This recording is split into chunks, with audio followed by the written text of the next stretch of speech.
Hey, everybody, this is Brett Ingram, and this is the optYOUmize podcast, the show that helps entrepreneurs build their dream business and dream life. Today, we're talking with Robin Waite, business coach and founder of Fearless Business, public speaker, and best-selling author of Online Business Startup, Marketing Machine, and Take Your Shot.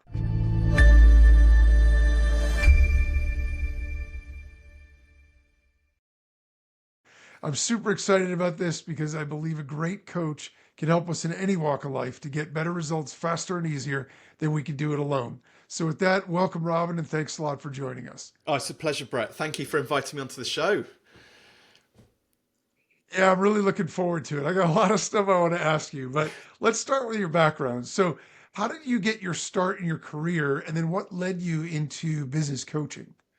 Yeah, well, starting business, my first proper business was back in 2004, and I actually registered it coming out of university, but it was a bit of a happy accident. My dissertation tutor just disappeared off back to South America. I forget which country she was from, but she didn't tell anybody at the university. And so what happened was they came to me and said, well, you've got 6 weeks, but we can't find anybody else to read your dissertation and mark it. So you're going to have to start again. And I was like, literally, what, in the whole country? And I'm like, yeah, because it was on a really complicated topic. And so I was like, I'm not, because it was like 10 or 12,000 words or something. It was a pretty, and to come up with something completely new. So I essentially had a choice then of like, well, do I get it graded? I passed my degree, but do I get it graded or not? Or do I start a business up, which is something which I just had the opportunity to do. So that became my first business. And it was a marketing agency, primarily doing sort of web design and branding. That ran until 2016. And then I'm sure we may end up digging into this at some point in the conversation, but I had a sort of minor breakdown whilst I was out on my bike. And like, as in me, personal sort of mental breakdown, and just realized the agency wasn't really fulfilling me. So went home to at that time, my heavily pregnant wife. She was 8 months pregnant with our second daughter. And I said, hey, darling, I'm going to quit the agency. Thankfully, in the process, there was a few choice words which came my way, but in the process, somebody came in and offered me some money to buy out my client base and a bit of IP. So, and from that point, I then just started going to sort of local networking meetings, had a bit of cash in my pocket, so I wasn't desperate to kind of go out and find another job or start another business.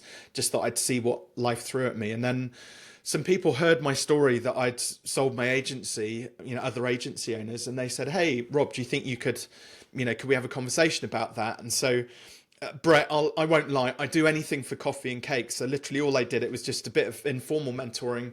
The payment was like, a couple of cups of coffee and a slice of cake. And, that's where it all started really on the coaching journey. I just found that was the one missing ingredient from my agency days, was having conversations with people about like business strategy and understanding the numbers in their business and starting to understand psychology and mindset and all those things that make people tick.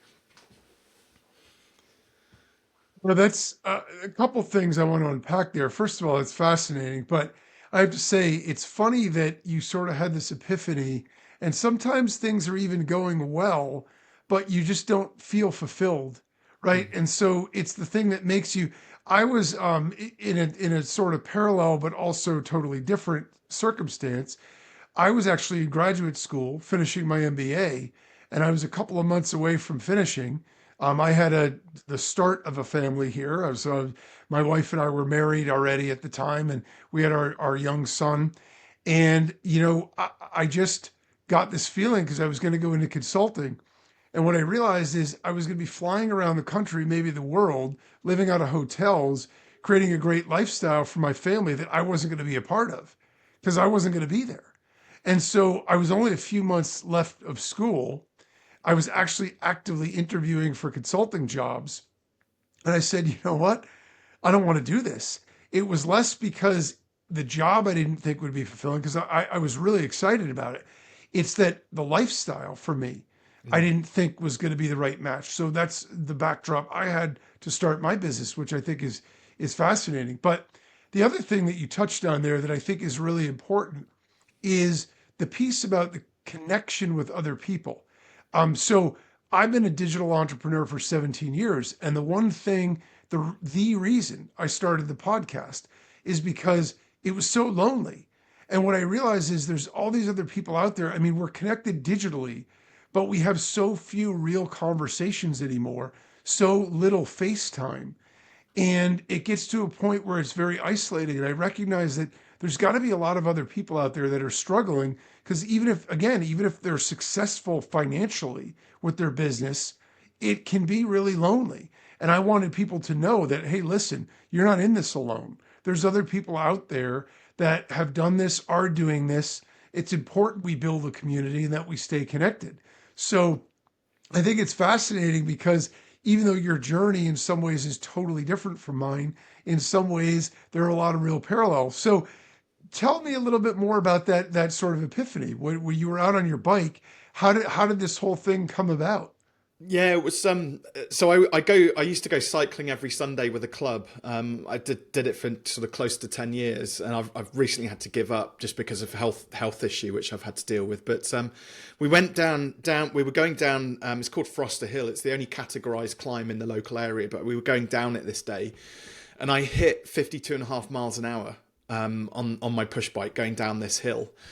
And I don't know what, I'm probably just the adrenaline. I don't know, but just everything came out. And like you said, you look at my life on the outside, and most people would have looked at it. Successful local agency. We were doing about 250K, so $300,000.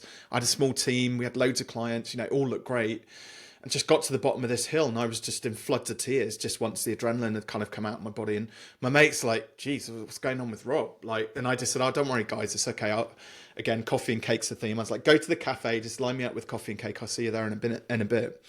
And on my way back, I just found this quiet spot, and I don't know what it was. There was something went past on the road, or I don't know, a loud noise, and I was just like, do you know what? I'm clearly very unhappy with what I've created here, very unfulfilled. And I know that I don't want to do that anymore. It's okay just to let it go and not necessarily have a plan, and just kind of waited to see what happened after that.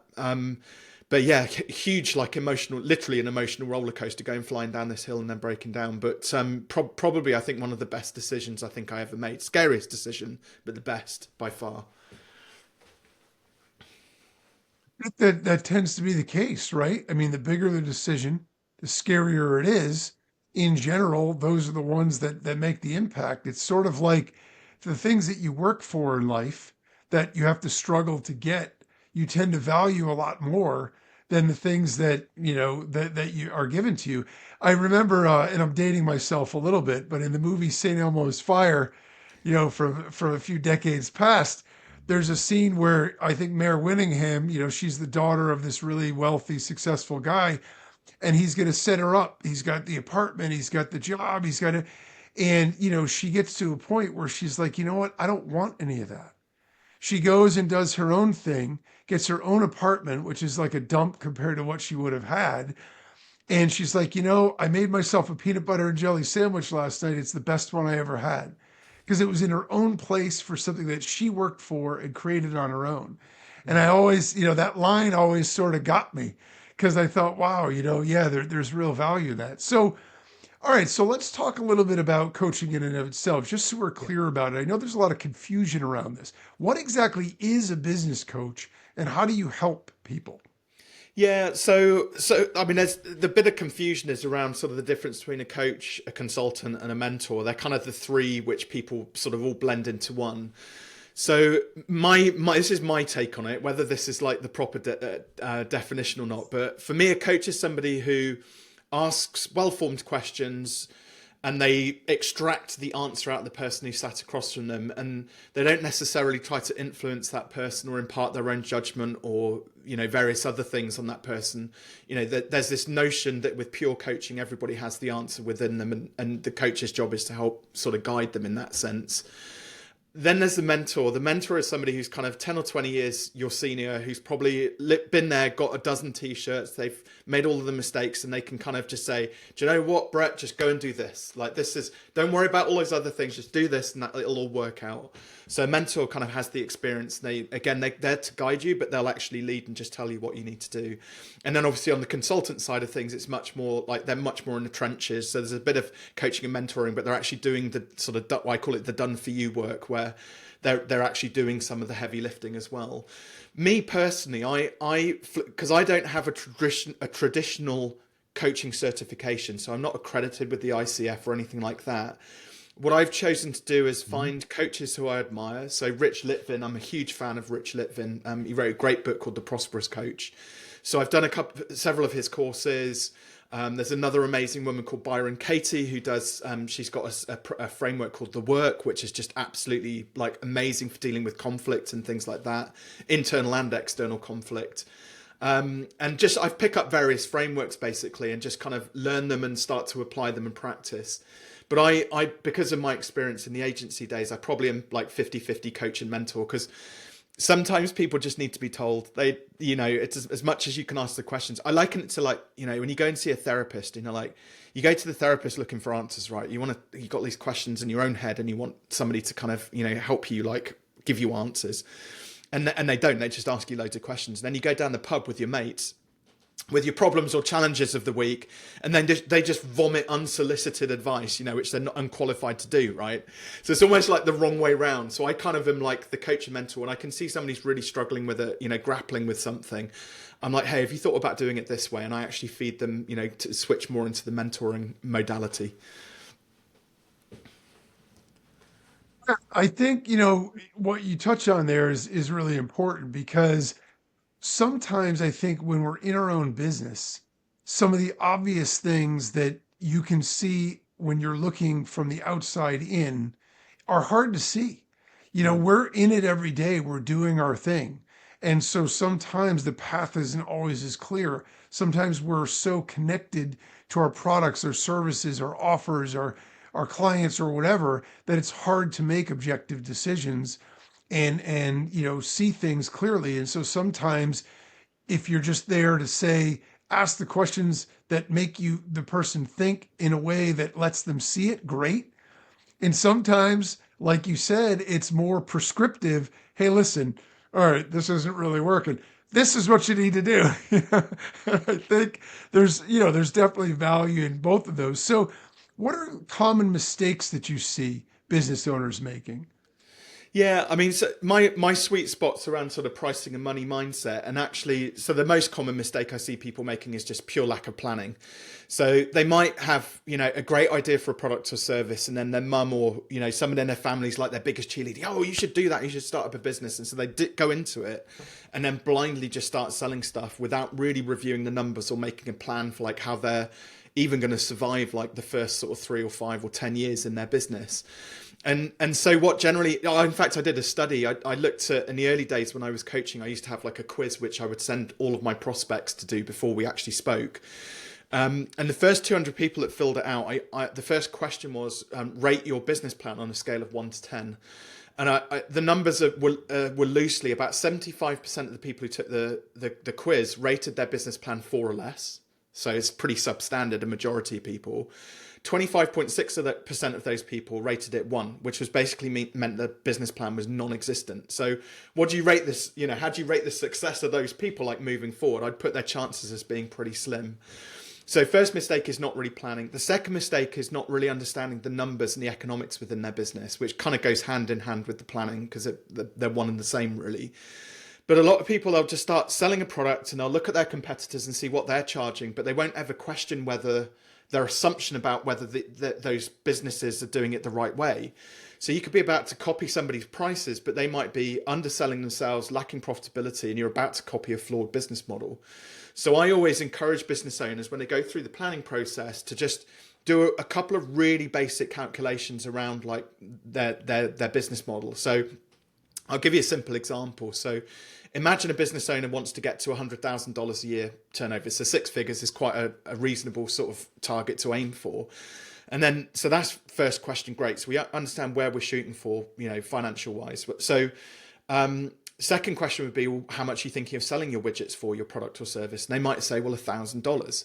So all we do is we take the big number, divide it by the little number. And then I go, okay, so you're comfortable selling 100 units of your thing this year.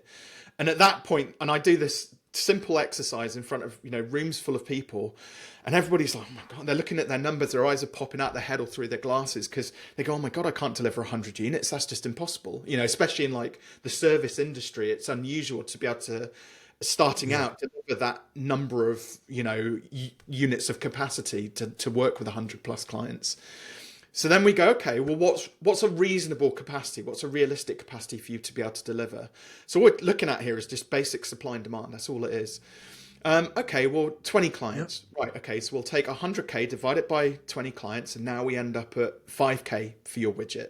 And again, their eyes pop out their head because now we've just 5x the value of their product or service, in one, just a set of 3 questions. And immediately their thoughts are, oh, nobody will ever buy that. So we're looking at limiting beliefs, their own internal value systems. So you can see just in this very simple like planning exercise and knowing your numbers a little bit, we're already starting to extract a lot of people's values and beliefs and limiting beliefs that are coming out of them. And I'm not a big fan. I don't believe in just like 5xing your prices and not stacking any extra value. I believe you should put as much value behind that as you possibly can do, because ultimately that's going to deliver better results and outcomes for your clients, makes it more, scalable and desirable and referable, those sorts of things. So now we've got the supply side of things loosely sorted out. So we've got 20 units of capacity a year and 5K. We can turn our attention to the demand side of it. And again, this is what most people just don't think about. And they get it completely wrong. And like marketing 20 years ago was so different. You must have experienced this. It sounds like you've been in business for a while as well.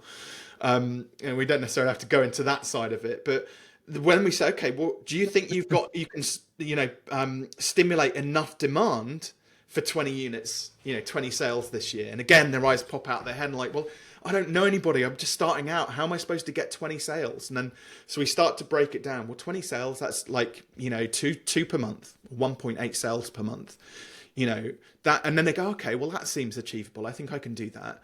Great. So it's going through this whole process of just understanding all of the numbers and the economics in their business, figuring out along the way where they're going to hold themselves back and just kind of chipping away at those beliefs to give them a bit of confidence. And then it turns into, right, now we go about gathering evidence. So we've made all of these assumptions about our business model. We've got to prove or disprove them. And both is a good result. It's okay. And the thing is, like 2024, most people are like, right, when it comes to marketing, I'm going to go to social media. So they go and start setting up LinkedIn campaigns and switching on their website and doing their branding and doing all this stuff. And the one thing they're not doing, selling. They're not actually proactively going out and looking to sell their products. They'll spend like 3, 6, 12 months like building a brand and like, doing a load of social media content and things like that. And you say, okay, well, that's great, but how's that gone for your business? And they're like, well, I haven't sold anything yet. So I'm very much like, and I'm not suggesting it's either or, it's and. You have to do both at the same time. And most businesses, if they're doing it because it's something they're passionate about, it's likely they've got people in their inner circle who they already know, who could potentially be a customer for them. So most businesses that I've worked with can find their first 10 clients within the network that they've created for themselves at this point. If they're literally like coming out of corporate finance and going in to set up a yoga center, well, that's a slight mismatch. But even then, they might have some clients in corporate finance who would like to do some yoga with them, So, but generally speaking, you know your first 10 clients, they're already there. And as you then start to bring a bit of cash in, start to build up sort of some case studies, testimonials and reviews, then you can start to turn your attention to, right, let's build a better website. Let's get some headshots done so we look really professional on our socials. Let's think about our content strategy so it's actually going to attract people in. So they're like, basically it's planning. That's all it comes down to, and doing things in the right order. Yeah, that's really interesting. I mean, and you make it so simple, you're able to break it down in a couple of minutes, but I think it's really true that I think for some reason when we look at business, especially digital business, in the old days, despite the fact that things were harder in a lot of ways, they were also a lot clearer because if you had to write a check for a physical space, you had to write a check for employees, whatever else you needed, you pretty much knew in advance you better have a revenue sort of generating idea and system in place before you open your doors. Otherwise, you're not going to write those checks. It's a lot of money.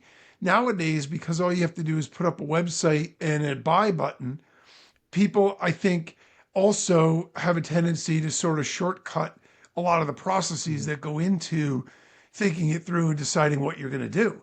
And so it sort of becomes this Pandora box where you figure, you know what? I'll put the stuff up and then I'll just see how it goes, and I'll just, tweak this and push that, and hopefully we make enough sales. And if you start as a side hustle, that might be okay because you still have your revenue stream. So you could maybe bootstrap your way a little bit and learn. But especially if it's something that you are really passionate about, want to build, or if you're depending on it, you need to have obviously a lot more structure than just hope as a strategy. Yeah. So do you think that that's also the reason that businesses fail, because they lack that plan up front? The planning has a massive part to play in it because, look, at least then you can go in eyes wide open, knowing that, it might be a bit tough for a bit, but at least you know what you're getting in for. I think one of the major success factors with a lot of entrepreneurs these days is actually just resilience. In 20 years, my businesses have been through 5 major sort of dips. So every business goes through these sort of life cycles of a consolidation phase. We reach a point of like where the fear starts to kick in because we think, are we going to keep these good times for as long as we do? And then something happens and the business goes into a dip, but that forces us to be innovative and get creative with our ideas, and then we kind of have this breakthrough out the other side and we go back into consolidation. So I've been through that 5 times. First time was awful, like 10 out of 10. I wanted to just throw the towel in and give up. Second time, it's like 7 out of 10. This is pretty awful, but I've been here and done this. Third time, it's like 5 out of 10. It's like by the time now, if I have another one, I'm meh. It's just part and parcel of the process, right? You know it. But unfortunately, it does, when businesses do experience that dip, they really suffer because we're not prepared for it quite often. And I think one of the ways that I've learned to prepare for it is, and it does take time. This is just, again, you do this, get this through experience, but creating a rainy day fund, just putting aside $100, $200 a month into a rainy day fund so that, after 6 to 12 months of saving, you've actually got a month's worth of, like, if I don't get a client, I can at least pay my mortgage for the month. And then over the next 2 to 3 years, can you eke that out to like 6 months or 12 months worth of like your operating expense? And that's twofold. It's not just to prepare for the downturn, sorry. It's also to get over that, I don't know what you would call it, that little gremlin that sits on your shoulder around, oh, I've got a bit of an icky feeling about this prospect that I'm sat in front of. I'm not sure whether you got money? Okay, yeah, I'll work with you, right? If you had like 20 grand, 30 grand sat in a bank account as a rainy day fund, you'd be less desperate to take on every single project that comes your way. So, and this is like I think one of the biggest things that business owners get wrong. They say yes to too many of the wrong things, and they can see red flags in clients, like not following a process or being too pushy or negotiating them down on price and various other things like that. And they don't listen to their intuition. They don't spot those or count those red flags and then go, do you know what? Actually, I don't think this is the best fit. Remarkably, every time I've said no to an opportunity that's come my way where I've got a little bit of the ick, within a week or two, something even better has come along to replace it with. And like sometimes you just have to have that blind faith, bit of resilience, get some savings behind you, say no to, the wrong opportunities, and wait for the right opportunities to come. And then things will settle into a really nice groove. Even when you hit the downturn, you can kind of just go, like COVID, for example, that like screwed so many businesses over. But I had enough stuff prepared that I was able just to get stuck into, I was about to call it homeschooling. It wasn't really homeschooling what I was doing. It's like, let's just go for a walk in the woods, kids, because I don't have a clue what I'm doing teaching wise. But it was, I was able to take 5 months off and my business didn't suffer one tiny bit. But again, that just comes through experience and planning. Yeah. Yeah, I saw that in the restaurant industry around here. I'm in a very populated area, and it's interesting because it's super competitive already. When COVID hit, some businesses adjusted really, really well and actually grew their restaurant business because now they have a burgeoning takeout business on top of the in-house restaurant. And so once it swung back and they could have people back, they're actually doing better than they were. And other businesses couldn't survive it because they didn't adapt quickly enough. and I'm sure didn't have enough reserves either. So they sort of got dinged by that. To your point about not working with everybody, when I had a brick and mortar business, when I was, fresh out of college, I had 7 employees, and we used to build custom configured PCs and ship them all over the country. So this is pre-internet days, so we were advertising in magazines, and some clients would call, and I knew just from talking to the person and the way that they were almost demanding what they wanted in their custom, that it was a bad idea to make the sale. And because we needed to generate enough revenue, I'd say, okay, whatever, we do it. And like you said, instead of me saying no and then having a better opportunity come along, 9 times out of 10, I regretted that because we Yeah. spent all of our time and energy on that person, usually ended up refunding them anyway. So we ended up losing money on all of those customers. And so I did eventually learn that lesson, but it took me a little bit because it's hard to turn down a big sale, especially if you really need the revenue. We had a lot of overhead. Obviously an office space. We had a huge advertising budget. I had all these employees, and so that was the idea. But ultimately, it gave everybody in the office headaches, and we ended up losing the money anyway. And then I'm sure that person, if they talked to anybody about us, said, "Oh, those guys are, flaky. Don't do business with them." So the irony is, we try to bend over backwards to help, and instead end up suffering because of it. So I think that's a good point to get yourself in a position where you can be selective if possible. So promotion is one of the big issues that a lot of businesses have. Mm. In the digital marketing affiliate space, it's all traffic, traffic. How do I get traffic? For a traditional business, it's just prospects, leads, customers, whatever you want to call it. Any kind of promotion. So, do you recommend that people use social media? Do you think that there's a better way to get leads? Is there any sort of recipe or formula that you think works? Well, confession time. I'm anti-social, Brett. Basically. So, like, business 20 years ago, right? You could go and print out some business cards, build a very basic website, get a BNI networking membership, and you could get clients. It was like super easy. And I've looked at the business statistics compared to then and now, and in the UK, and these stats are loosely the same in most sort of civilized sort of business communities. So,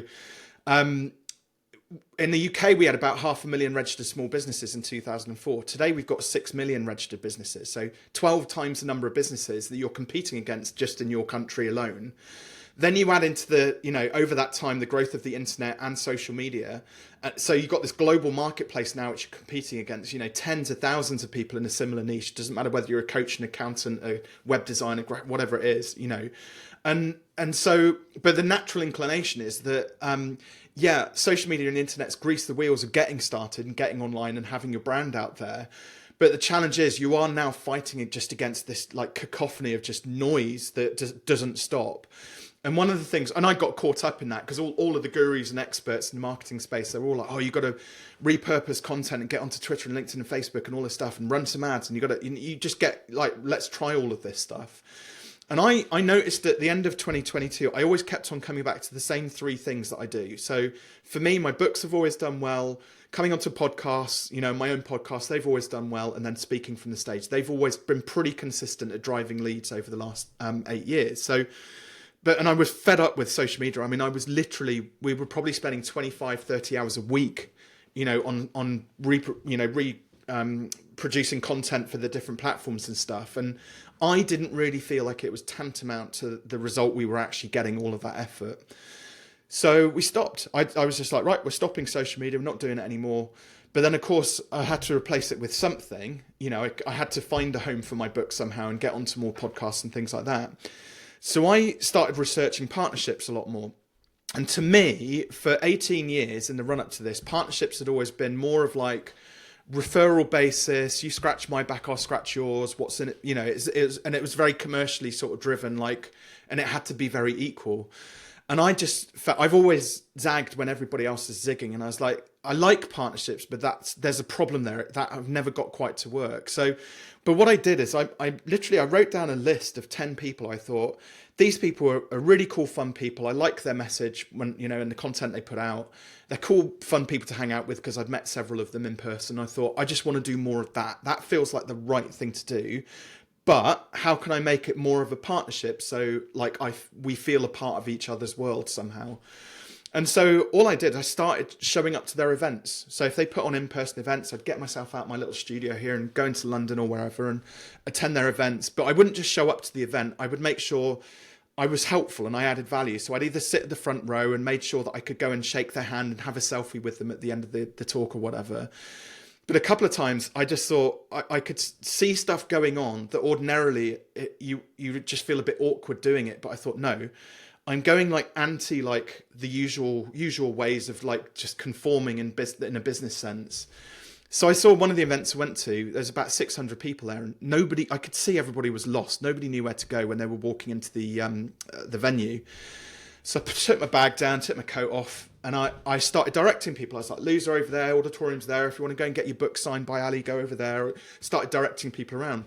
And so the manager and director of the company then came up to me and said, like, what are you doing, Rob? Like, you're not working for us, are you? We haven't asked you to help. I was like, no, but I could see all these people lost. I just wanted to help out. And they're like, oh, good for you. Anyway, we ended up having like a 15, 20-minute conversation, which then further deepened the relationship. So I could have been a passenger, sat at the back of the event, like not spoken to anybody. But I recognized like just putting yourself out there a little bit, getting over those nerves and that awkwardness massively paid into these relationships. And I've done it with several other sort of occasions as well. And the other thing about it was like, when I was looking at my list, I was like, oh, that person's like multi-millionaire. Why would they want to hang out with me? And what, this person's got like 6 million subscribers on YouTube, and their first guest on their podcast was Ben Francis from Gymshark. It's like worth 4 billion. Why me? Why would they want to? So I was going through this list, almost making excuses as to why these people. And then I was like, no, screw that. Like, what are you doing? You deserve to be in the room. You've got 20 years business experience. You've got best-selling books. You've been on some amazing podcasts. Like, no, put yourself out there. So I start adding some value. And then things start coming back to me. And interestingly, one of the ways that I added value was with one of the partners. I don't know if you're aware of him. There's a guy called Ali Abdal. So he's a YouTuber on productivity. He's got 6 million subscribers. And I volunteered just to help, as his team grew, I volunteered to just do a coaching session with each one of the new freelancers that they took on, just to help them basically, be helpful. One of them was a guy called Joe. Joe loved his session so much. At the end of it, he's like, I have to pay you. I have to give you some money. And I was like, don't want money. That's not what I'm doing this for. I just wanted to help you out, help Ali out with his business. He's a good friend now. So Joe said, well, listen, we're not getting off this call until you tell me, what can I do for you? And I said, and this is where like timing of the ask around partnerships, a lot of people kind of get this wrong because they either rush it, and you have to bear in mind, this was like 6 or 7 months worth of paying into this brand, into Ali's business. So you've got to get the timing right, and it's got to be with the right person, everything else. And I just said, listen, I know Ali's recording 2 seasons of his podcast in the next couple of weeks because he's traveling, and he did 12 episodes per season, so 24 episodes, and people are flying in from all over the world. So it said, look, I don't want you to just go out to Ali and just put me up for the podcast because I know he's got no space. But I said, put me on the subs bench. If somebody can't show up, the flight's delayed or whatever, and you don't want to lose that recording space, I'll get on a train and I'll come and record. And literally 48 hours later, I get a call from Amber, Ali's podcast booker, and she says, Robin, we've got a gap on Tuesday. Can you come down? And I said, yeah, no problem. Absolutely. Put the phone down. I'm like, oh, shoot. I had like 2 podcast interviews, a coaching client, school drop off and pick up, and my wife was away with work. So I had to organise all of the logistics. And my wife's like, why on earth have we got to do all of this just for one podcast? I was like, I don't know, but I've got a good feeling about this. So we recorded. Anyway, that one podcast interview ended up with, I think it's up to 275,000 views now on YouTube. It's generated 3,000 leads and over £200,000 worth of business. This same process of paying into these partnerships and adding value and being intentional about who it is that I want to partner with and for no other reason than they're just fun to hang out with, and I hope that something might come back for me. I've managed to get my dream speaking gig. I'm going out to Dubai at the start of January as well to meet one of my heroes who's on that list, just to further deepen that relationship, and hopefully I'll get onto his podcast as well. So it's all about like just evolving these relationships, which I'll be very honest, probably 3 years ago, I didn't feel worthy of. I didn't feel like I was ready for those sorts of opportunities. And this is where you end up with that experience, nurture versus nature, experience versus arrogance, like where you fit into the middle of all of that. And but if you don't put yourself forward at least a little bit, but you're humble with it, you can create some really great opportunities for yourself. That's totally remarkable. And I have to say, good on you to push yourself out of your comfort zone to do it. I know, for me, I was also I'm a private person, believe it or not. And so I would go to events in my industry and I would, pretty much keep to myself.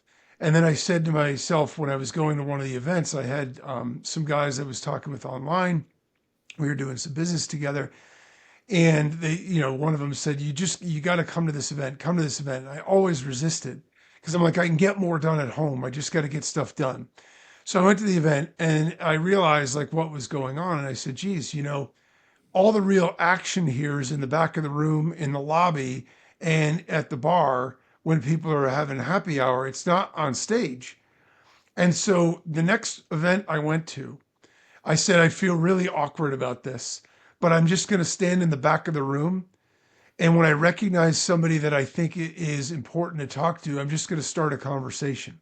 And Yeah. that's literally what I did. And I didn't have any one specific like explosion from that, but it did open doors in a way. And I saw a new way of going about things. And in fact, to be honest with you, my biggest regret about my last 17 years as an entrepreneur online is the fact that I deprioritized relationships because I thought that takes time, that takes energy.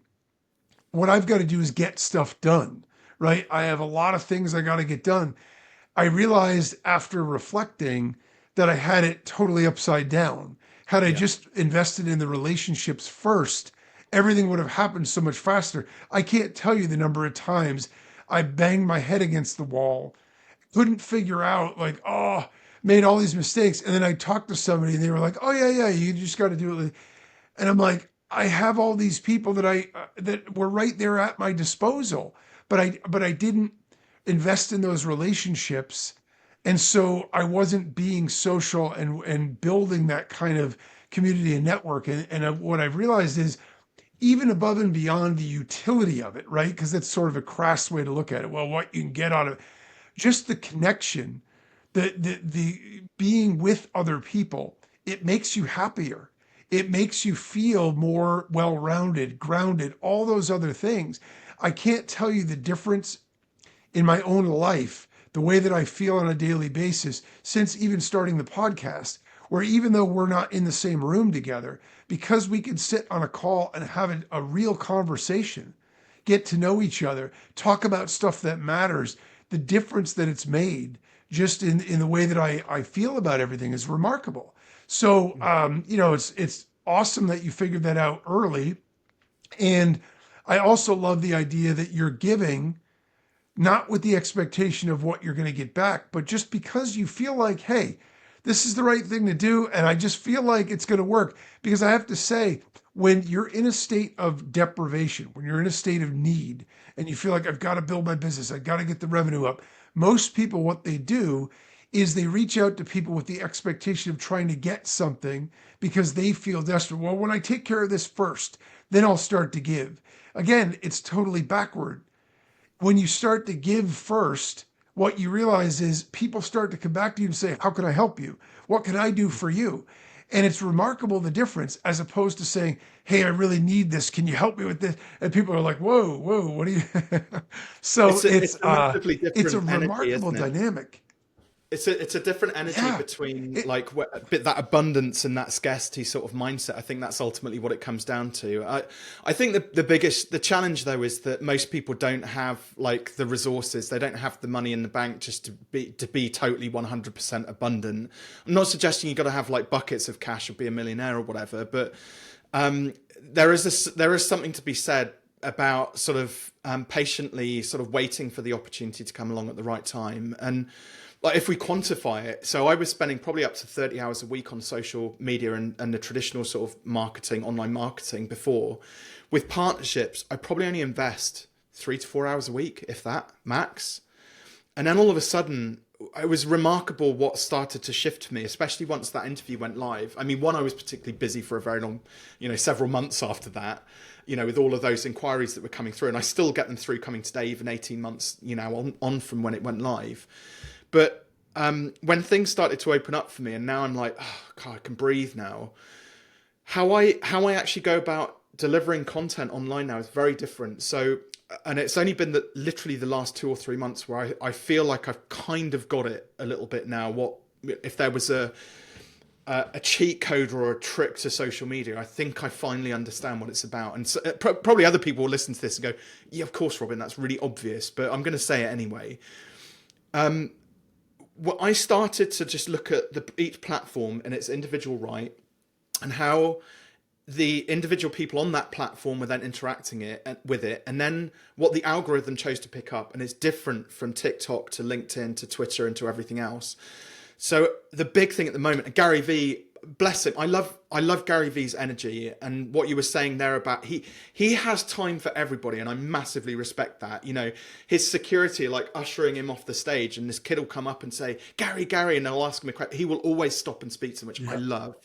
The hustle and grind culture, not so sure, and he's purporting like a lot of repurposing content.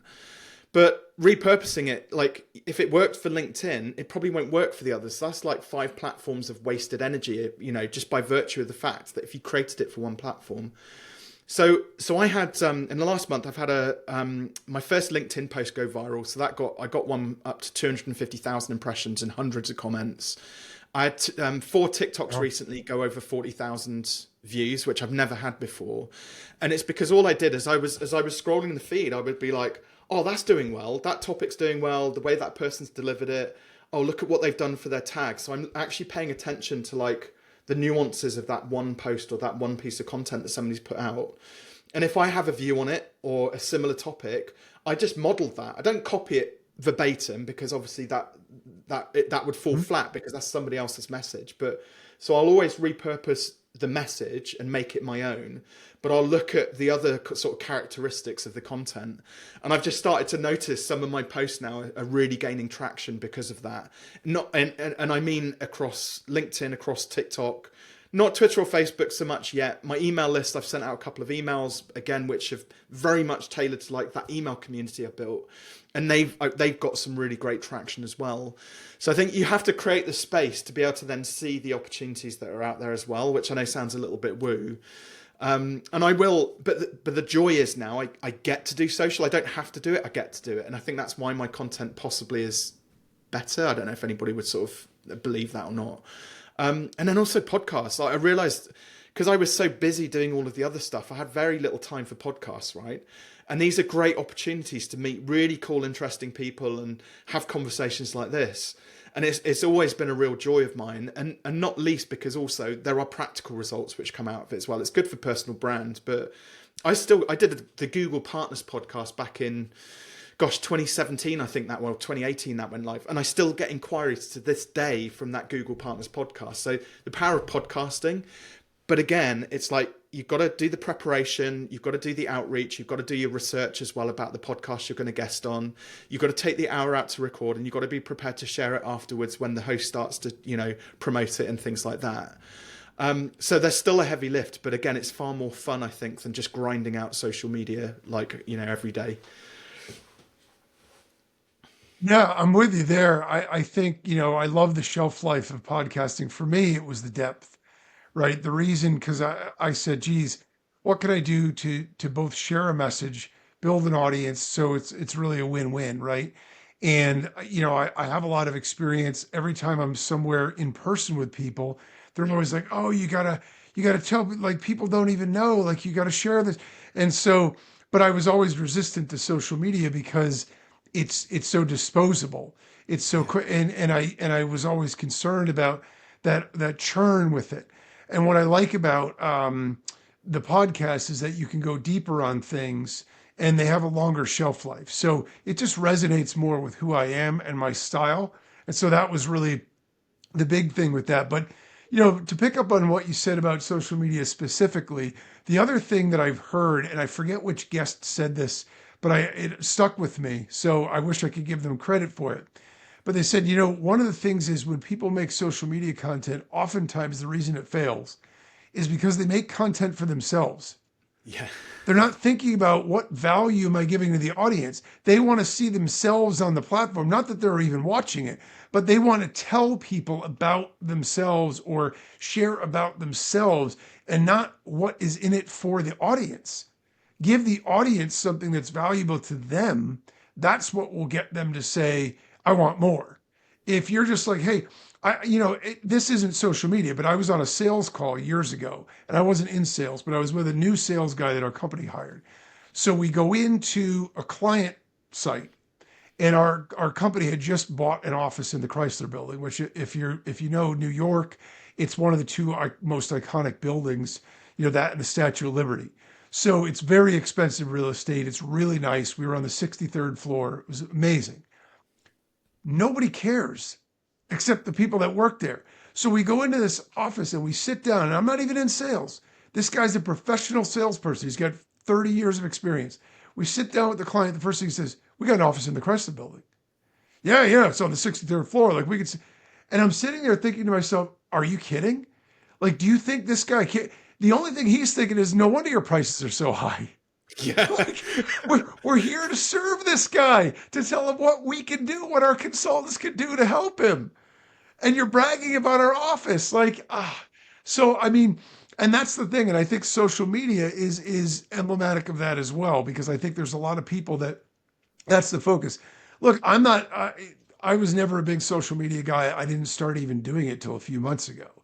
But I did the podcast, and then I'm like, okay, yes, in order to get the message out, it is better to do it that way because you never know.